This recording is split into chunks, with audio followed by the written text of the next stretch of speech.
Just wanted to show kind of how my mind's being blown by the Steam Deck. So,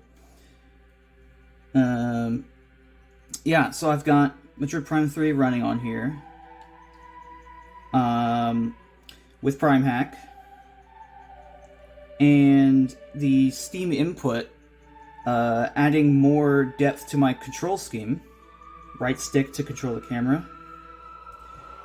But in Steam input, you're able to set it so that when your thumb is on the right stick, the gyro also adds to your joystick input, so you can add gyro to any joystick game. Like this. And if I hold lock on, I can just kind of do that. And it kind of functions like the Wii game a little bit, if you like want to move it around. So what it really helps with is precision. So like you're trying to like shoot something, but it's like just off to the side. So then you just, do a little bit, and it's really cool. It's I first tried gyro controls with Splatoon 2, but it's always really cool. And I have it now. So I don't know if you've got a Steam Deck and you've played Half-Life 2, but what they've done in that game is they've made it so that these back buttons here on the back here all serve the same functions as the face buttons. And what that allows you to do is never take your thumb off of the right stick and play the game. You can jump, you can do whatever you want. You can even shoot, even if, so you got your index fingers for, like, the triggers and the bumpers. And then you've got your other fingers back here for the face buttons. Like, the same functions that the face buttons would have done. And so what you have is a very, smooth first-person experience.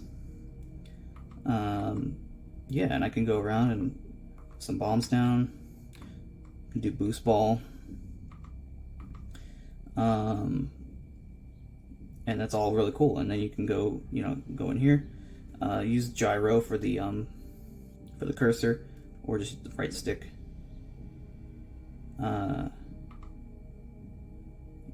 Yeah, that bug doesn't usually happen. For some reason, it's happening now. It happened a few times. So one other thing I've done is, so with Prime Hack,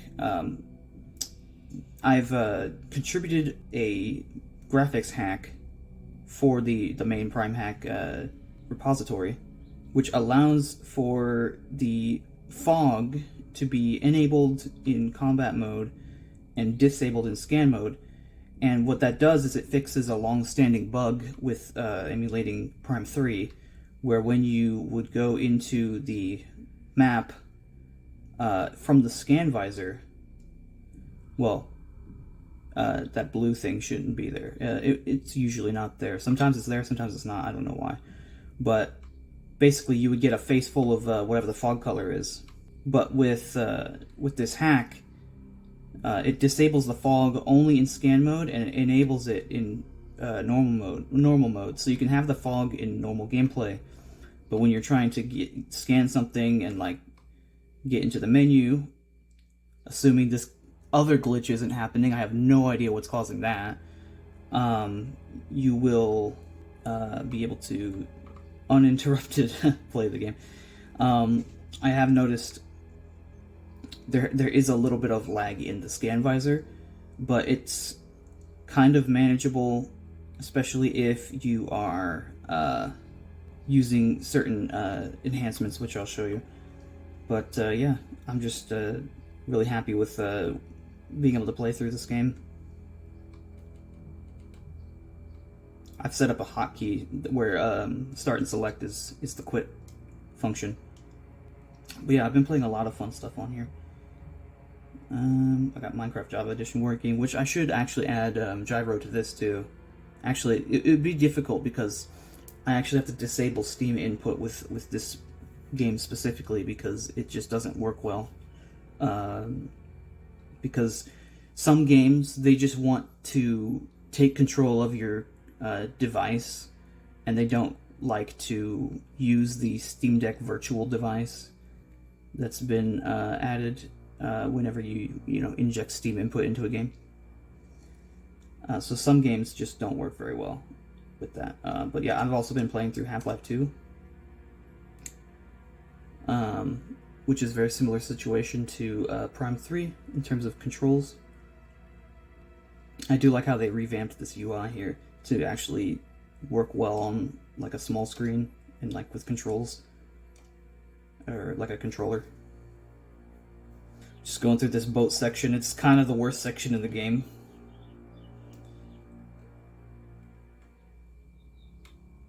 Because you can barely control the boat.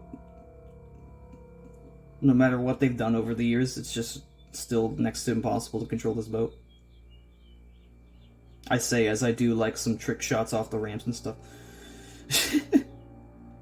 Let's see, water hazard, Black Mesa East. Let's just start like an area like this. There we go.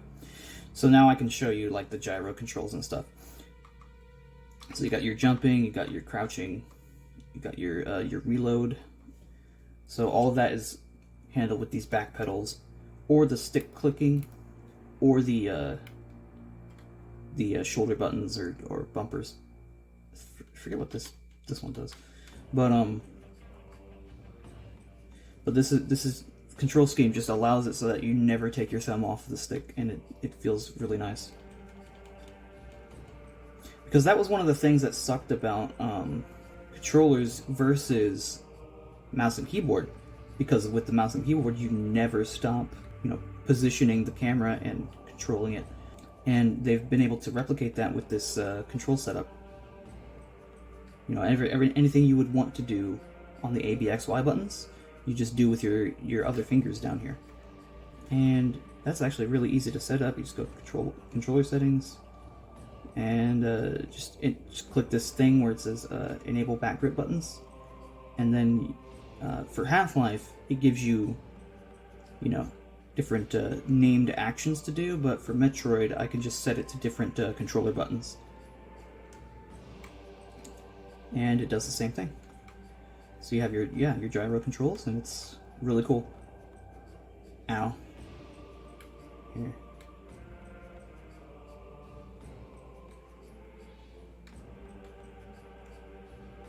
Let me jump across here.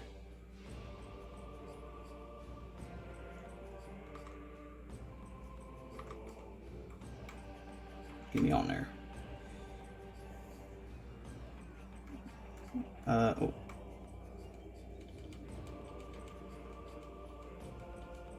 There it is. I don't know why it took so many shots for that.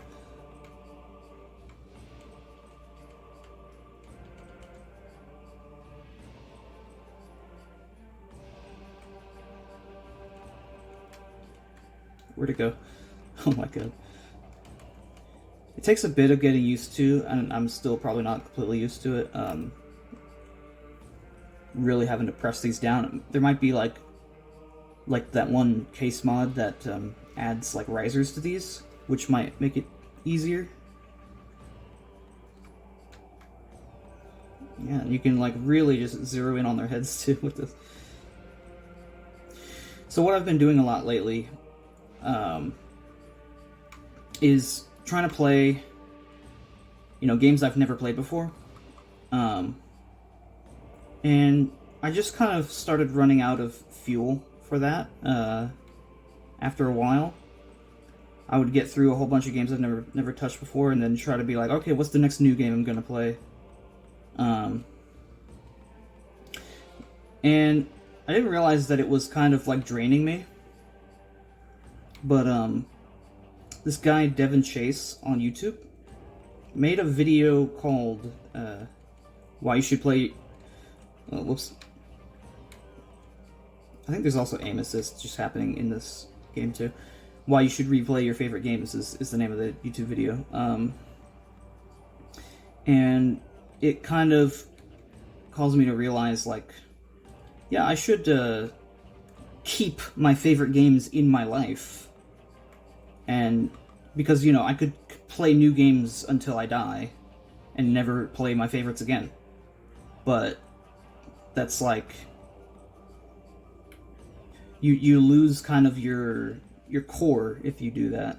Your curated like list of the games that remind you like why you like this hobby, basically. The ones that for me, it's the ones that are like the most immersive, the ones that I grew up with, like this one, Minecraft, Metroid Prime,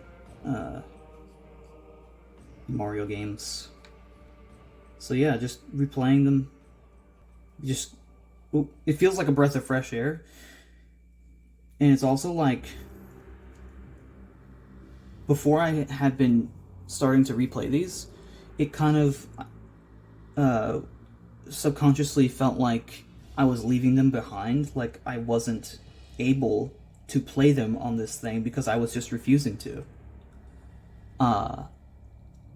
But I need to be able to just say, hey, I'm good with just replaying my favorites when I feel like it, you know? So I started replaying Mario World, started up the Spider-Man game a little bit. Hat in Time was like the new one I was trying to get through. Let's see, Stardew, One Shot. One Shot was kind of like, so I've got Deltarune playing, and I started up One Shot, and I was like, oh wait, this is kind of like exactly like Deltarune in terms of genre. So I putting this one down until I'm done with Deltarune. Play some Stardew with my buddy. Multiplayer works flawlessly. But yeah.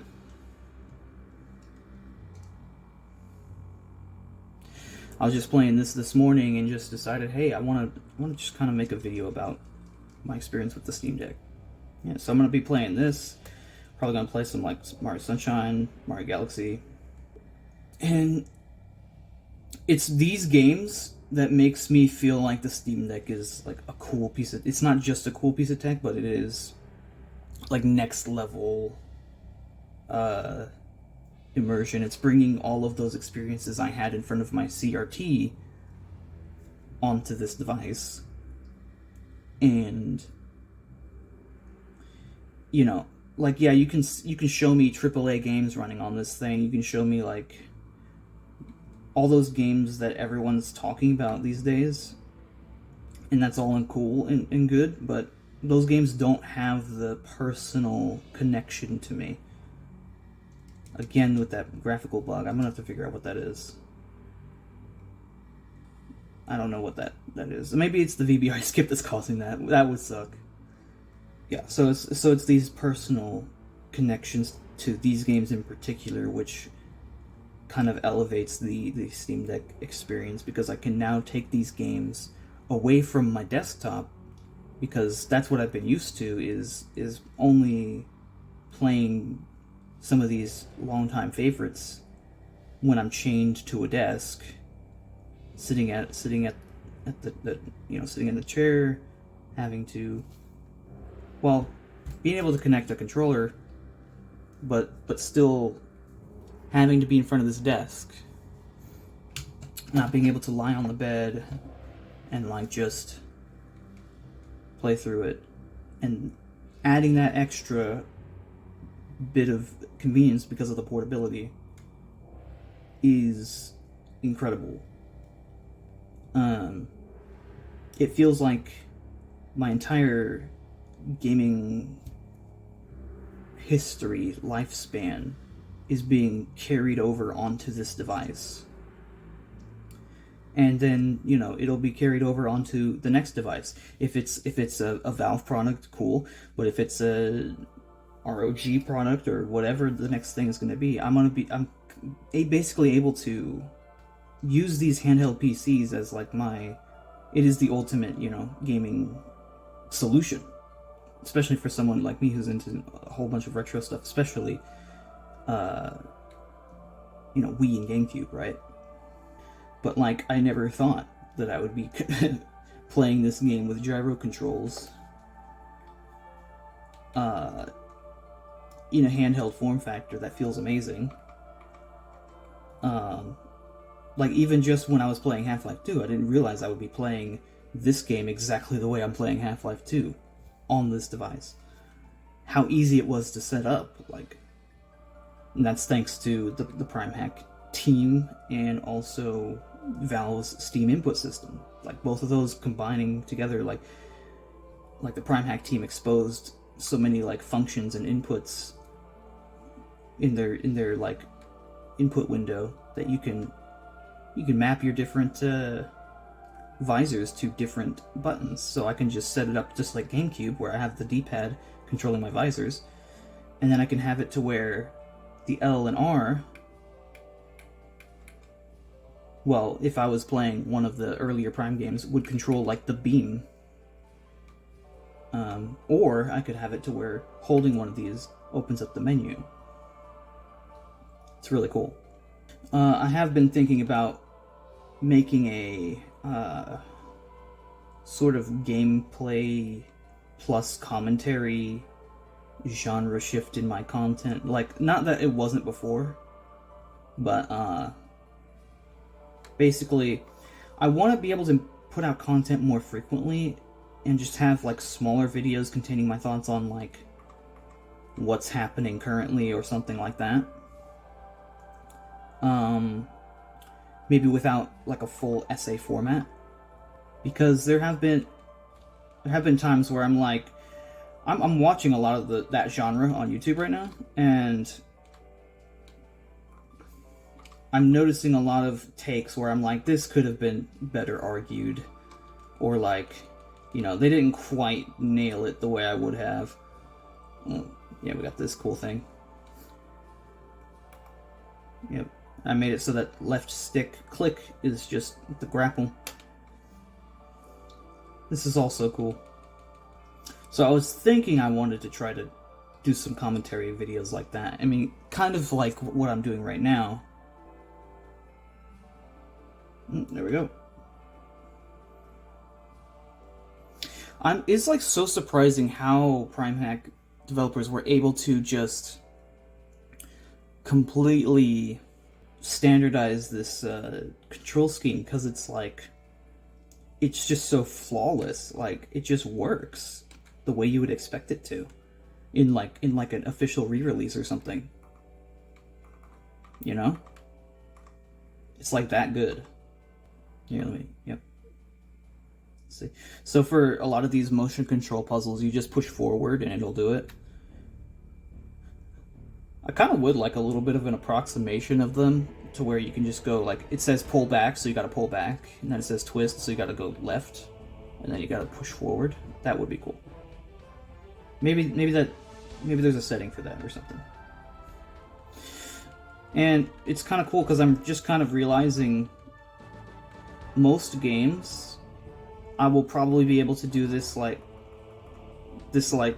gyro plus stick plus back paddle configuration with, because most games, because I could just, it's literally just kind of injecting some more inputs into the virtual joystick, plus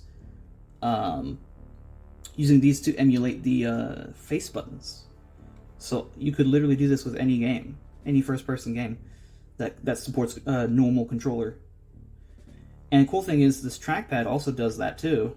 So you could kind of have mouse controls. I think I can increase the sensitivity a little bit to like really be able to like whip it around and stuff. But like, yeah, it's kind of cool.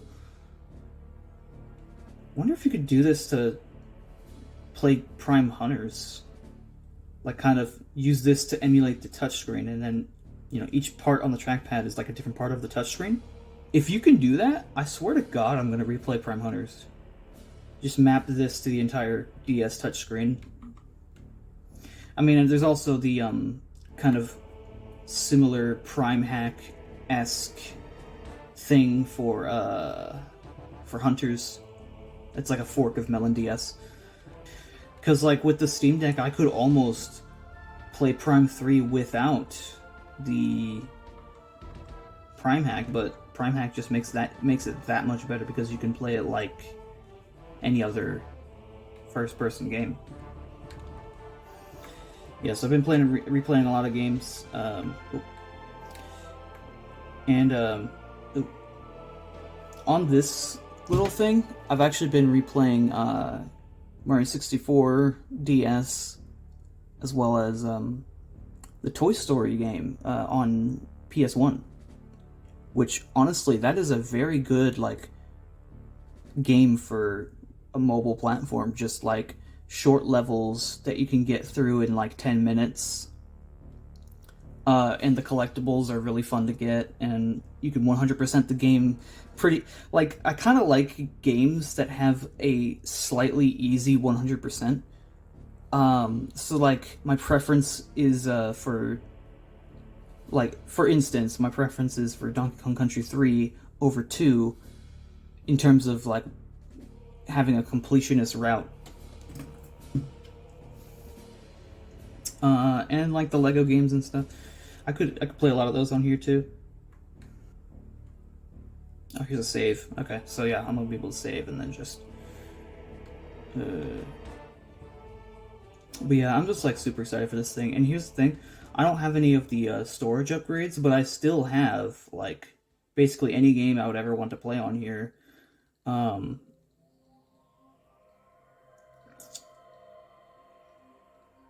and I have like the classics too.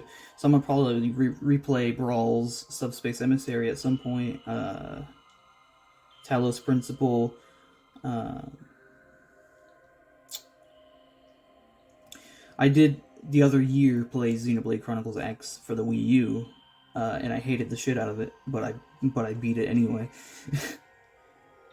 Replay Super Metroid probably, Yoshi's Island, Sunshine, like yeah, especially the Galaxy games too. I'm excited for that kind of thing. Yeah, just kind of like getting reacquainted with my core library, getting like enjoying the games that I always enjoyed. Makes me kind of get back in touch with why I like to play games at all.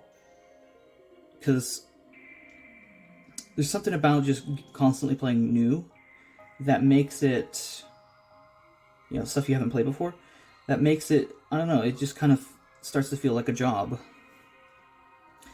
It's the whole idea of the backlog being your burden to bear instead of being an endless well of opportunity, you know? Because, if you can't love every single game that's out there the same way you love your favorite games you grew up with, something must be wrong with you. That's kind of like the thought that gets into your mind. You're like, I need to give them the same amount of attention so that they can become one of those games that I grew up with. But, like, there's so many games. Not all of them can be a core memory, you know? That's just not where you're positioned in your current state of development, you know? You've got your core memories already, and you gotta keep reminding yourself why you like them, basically. Also, I need to rename this because it's named after the file name instead of.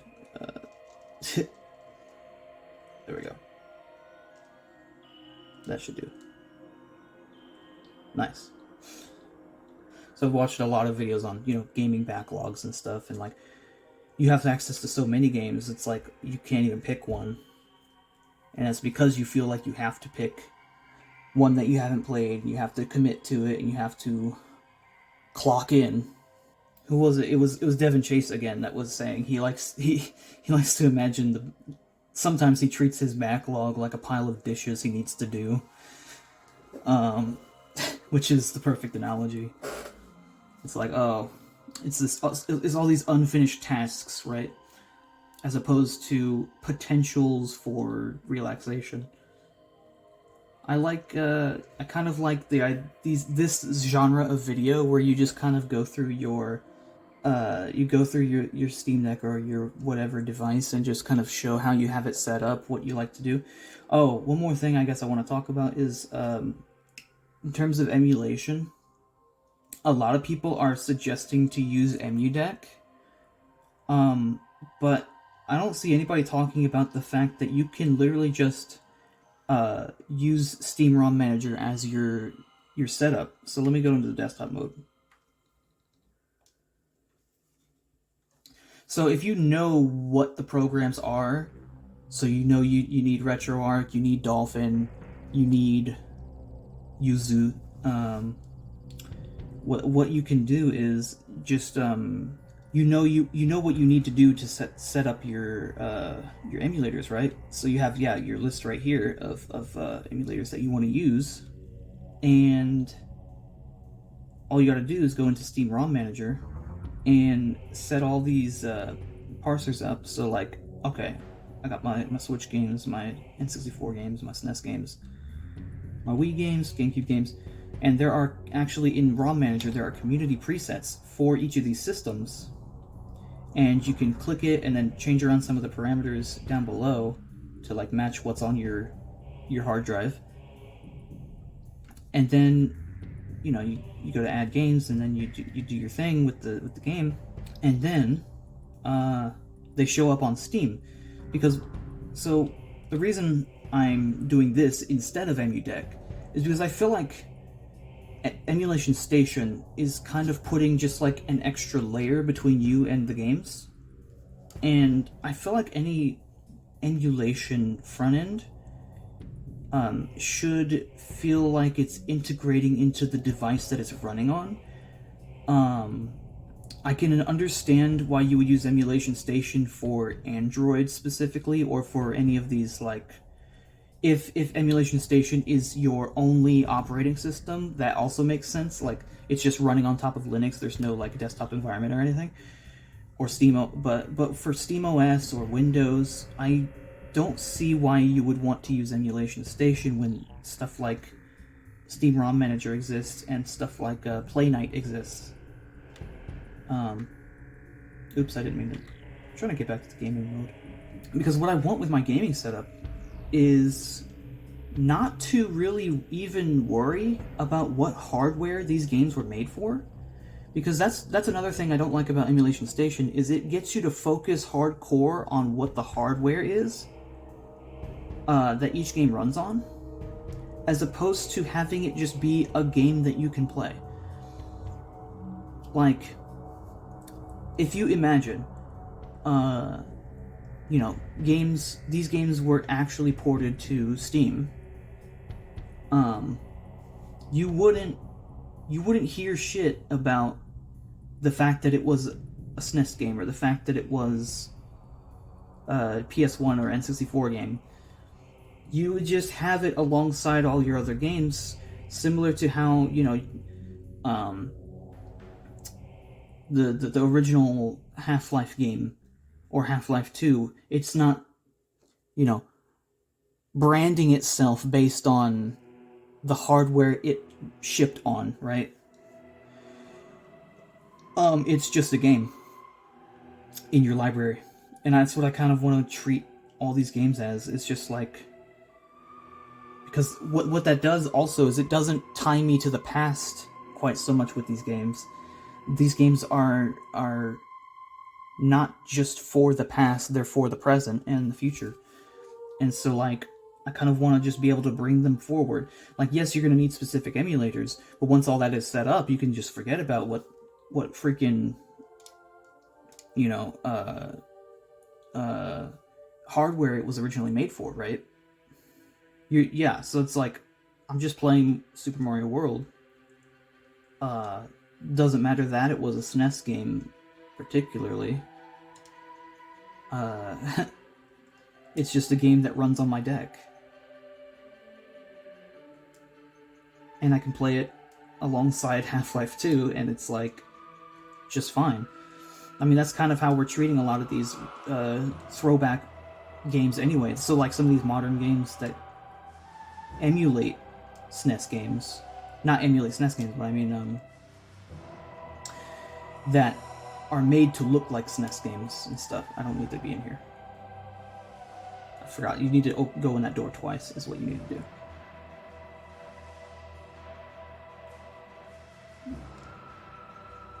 And then, yeah.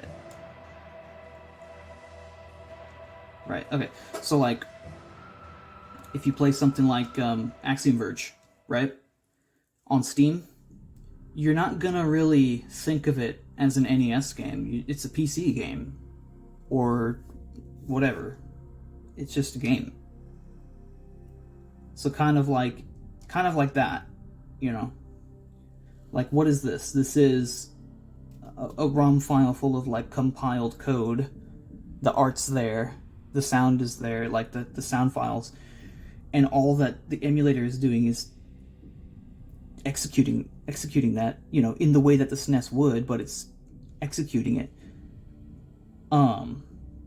Yeah, and so like the platform it originally released on is kind of irrelevant at that point. I'm not saying like you can't have fondness for it, right?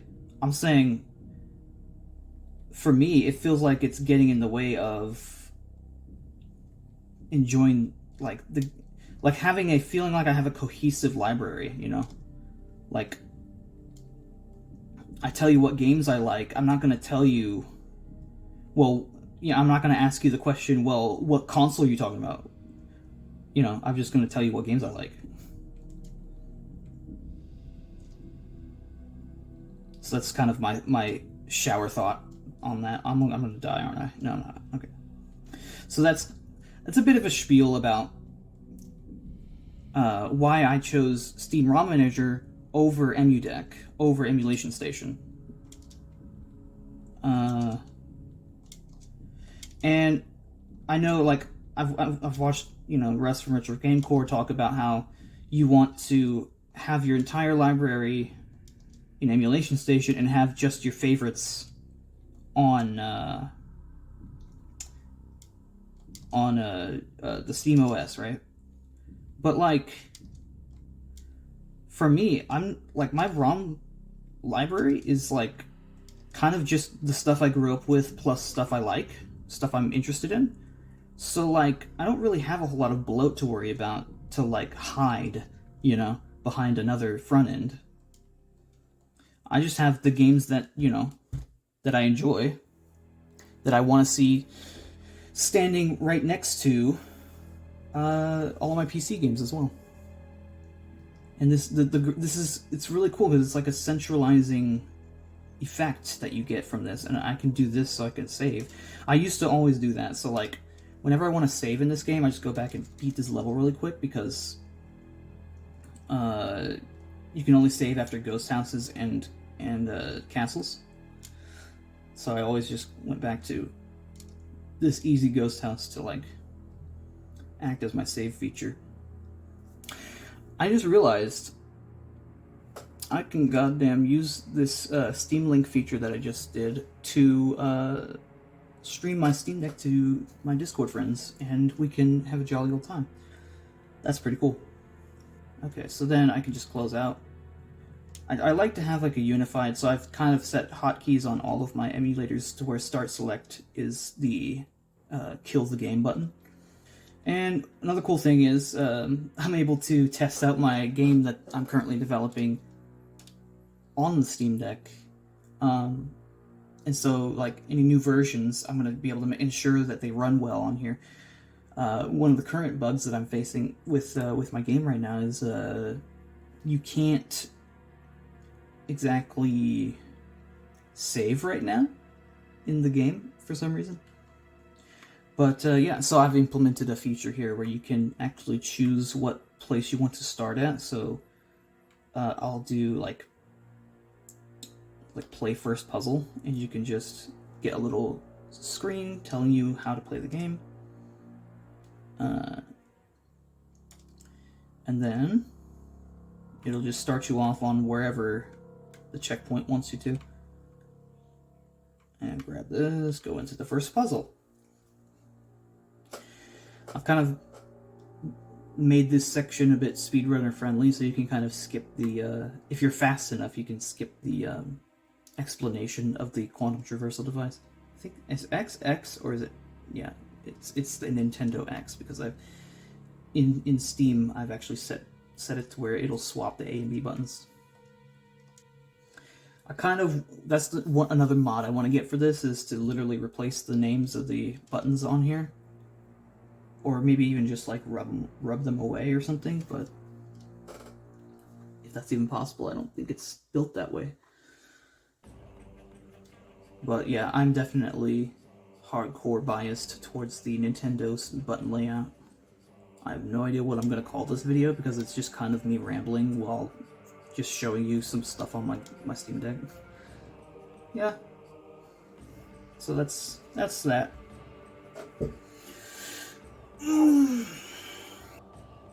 Oh, I forgot to... Okay, so like the whole thing about Minecraft not having gyro controls, it actually does, because it has ones that are actually designed for the mod itself, the controller mod. I don't think there's anything left for me to say. Let me know if you want to see more videos where I'm just kind of playing a game and then just talking about something. Maybe not with this camera setup, but like gameplay footage on the actual screen. It actually doesn't sound like too bad of an idea. So I just wanted to add this little section at the end to give you my findings with trying to optimize the performance of this game, because well, with Wii games, when the game starts to lag, it actually starts to make the audio crackle, which I find unacceptable. So in order to get the most out of this game and make it, crackle the least, I could say, you're going to want to have these settings. So you can't have the VBI skip turned on. That guarantees no audio crackling, but it introduces visual artifacting behind this menu when you're trying to get into the map. Now, I don't know about you, but that bothers me more than the audio crackling. But so it wasn't an option. But what I've done instead was I've taken my game down to a 1x resolution, no anti-aliasing, no post-processing, no HDR, and then what I've done is I've gone into here in the menu, and I've disabled the frame limit, turned off the TDP limit, and then I turned on a manual GPU clock and cranked that to maximum. And the manual GPU clock, I think normally I was reading just now that it was like, it's usually around like 1000 or something, but turning it up to 1600 makes it so that this particular section that I've been testing doesn't lag pretty much at all, and so there's no audio crackling or anything, or slow down or anything like that, which feels a lot better. So I highly prefer having no audio slowdown to having, higher resolutions. So I'm going to enjoy this game from this perspective. I mean, at least I could know that basically what I'm doing is I'm getting the maximum performance out of the Steam Deck for this game that I possibly can. So if I do encounter slowdown, it just is literally just that the state of Prime 3 emulation is running up against the upper limits of the Steam Deck. And so it's just gonna have to be what it is. And here's the thing, the Prime games have been notoriously hard to emulate. It's taken years of development specifically for these games to get us even to this position.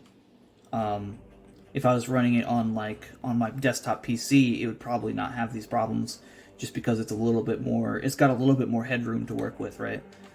But the Steam Deck is it's powerful if you want to emulate, but it is finite. It's not just an endless wellspring of performance. So you're gonna have to find your settings that will maximize your experience here. But I think I have, and it's don't enable VBI skip, but do turn on this GPU clock here on the side, and then have your settings on the lowest possible 1x resolution, no post-processing, no anti-aliasing. Maybe I might be able to do anti-aliasing. It might not be that expensive. I'm just being as cautious as possible, but yeah. I just felt like I needed to add this because somebody needs to hear that. Okay, yeah, I'm gonna just cut it off now.